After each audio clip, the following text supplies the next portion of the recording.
And the BAFTA goes to The Murder Detectives.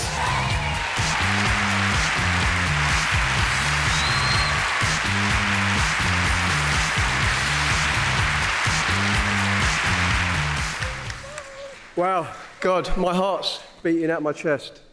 Thank you so much to the Academy. I think we speak for all of us and say we're absolutely humbled by winning this award against some amazing films. I'd like to thank Avon and Somerset Police for allowing us to make this film. I'd like to thank Channel 4, who gave us an amazing amount of freedom. We need to remember the tragic events that have brought us to this stage tonight and the reason for us making this film.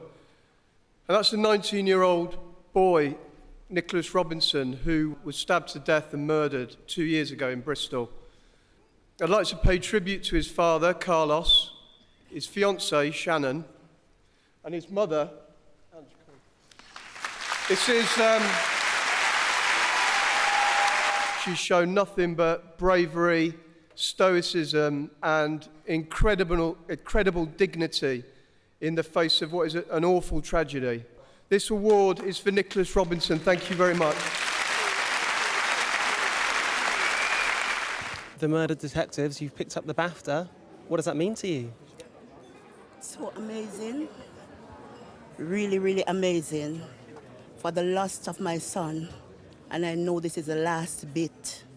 I have to be here. I'm standing out for him tonight.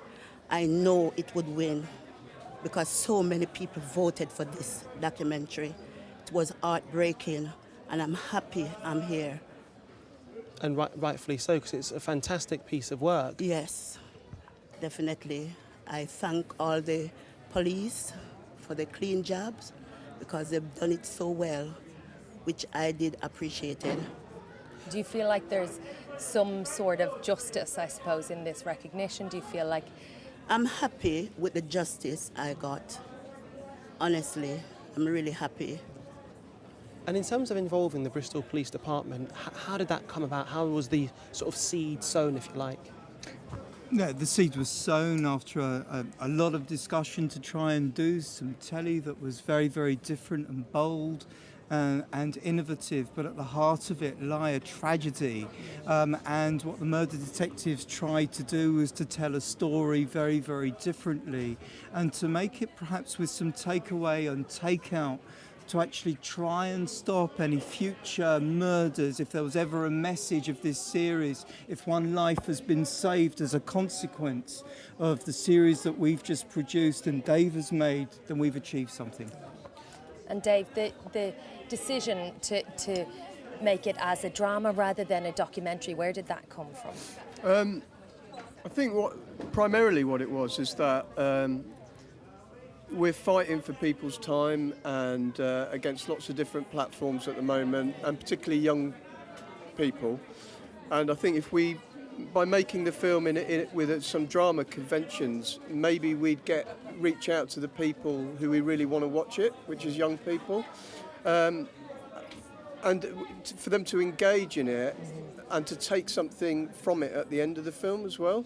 And I really hope that, as Neil said, if there's something that's come out of this, whether that's through schools or parents having discussions with their children or teachers having discussions with some kids about the knife culture, then I think that means Nicholas's death has brought something productive.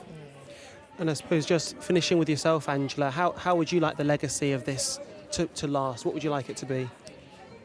Like the younger youths in school watched it, it might help them to organize or choose their friends, because going to school, you have to deal with people and only hope they choose the right set to deal with. Well, it really was a very special thing that you've created, and massive congratulations. Thanks very much. Thank you. Thank you. This really is a massive surprise. Thank you so much. When you make a film about Ebola, when you go to West Africa for 6 months and then come home, you don't get invited to many parties. No one really wants to hear your war story, so thank you so much, BAFTA.